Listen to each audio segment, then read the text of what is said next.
Mobley SIM cards, when used in other devices, are getting SIM pin locks.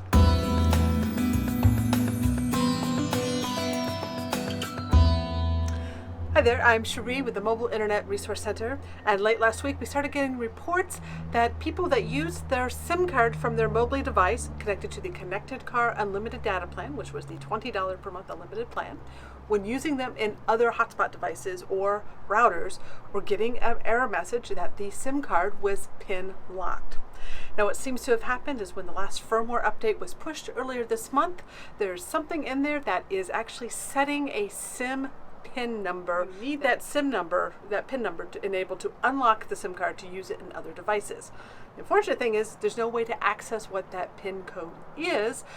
It seems to be a number that AT&T is generating in that firmware, and then if you don't know it, then they're hoping that you can't use it in other devices. At least that is our assumption. Now, most AT&T devices, you can choose to set a PIN number on your SIM card to prevent other people from using your SIM card in other devices. This is AT&T forcing a PIN number onto those SIM cards. Now, there is a way around it. We have been experimenting and testing this with our members in our special announcements forum, and you can call or contact AT&T via their chat forums and ask for your PUKs. That's PUK. It stands for Pin Unlock Code. And basically, this is a hard-coded number that is set to your specific PIN, to your specific SIM card. And this number is used so that after you put in the wrong SIM code number, that there is a way to reset that SIM card. And you can call AT&T or contact AT&T and get those numbers. When you have that number and you try to use your SIM card in another device, you fail the PIN codes 4 times on most devices, and then asks you for the PUK. You just enter in that PUK number, and then you can set your own SIM PIN unlock code. And then you know what the number is, and then you have more freedom over your code.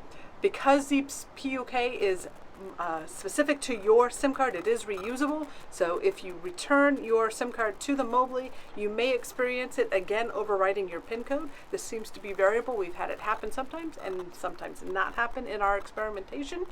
But we are advising that if you have a Mobley on the Connected Car Unlimited Data Plan, it may be very wise to go ahead and contact AT&T and get your PUK. There actually are 2 on your account. There's a number 1 and a number 2. The number 2 is just a backup in case the first one fails for some reason.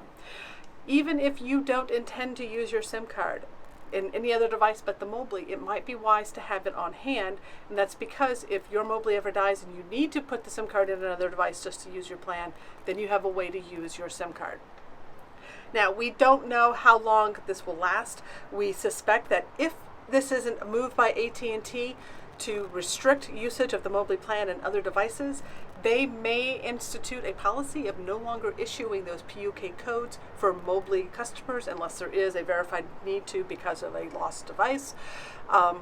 So you may want to go ahead and act quickly and get to those codes in case AT&T does stop issuing the PUK. We are suspecting that AT&T is cracking down on the Mobley usage. They just came out with the Harman Spark that has very clear terms of service on the usage of it being in a vehicle in the OBD port.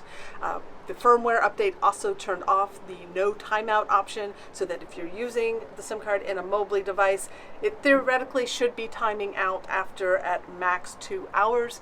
We're not seeing that in reality. We haven't had many reports that the timeouts actually happened despite the option being removed, but that could be coming. If AT&T decides to get more aggressive on this and really define what a qualifying device is on these plans, you could see them actually enforce and SIM check to make sure that the SIM card is in an actual Mobley device in the future. So if you don't have a Mobley on hand, if you somehow acquired your SIM card by other means, you may want to make the effort to make sure you have one on hand in case that happens in the future. These are pretty much not available anymore direct from AT&T. They're only available through third market parties, and they do sometimes go for a premium price. That is the latest that we are tracking. Our members do get our heads up on this when we start to get hints of something happening. They have got about a week's head start on getting those PUK codes. So thanks you to our MIA members for keeping us funded so we can keep on top of all this information and get these tips out. Have a great day.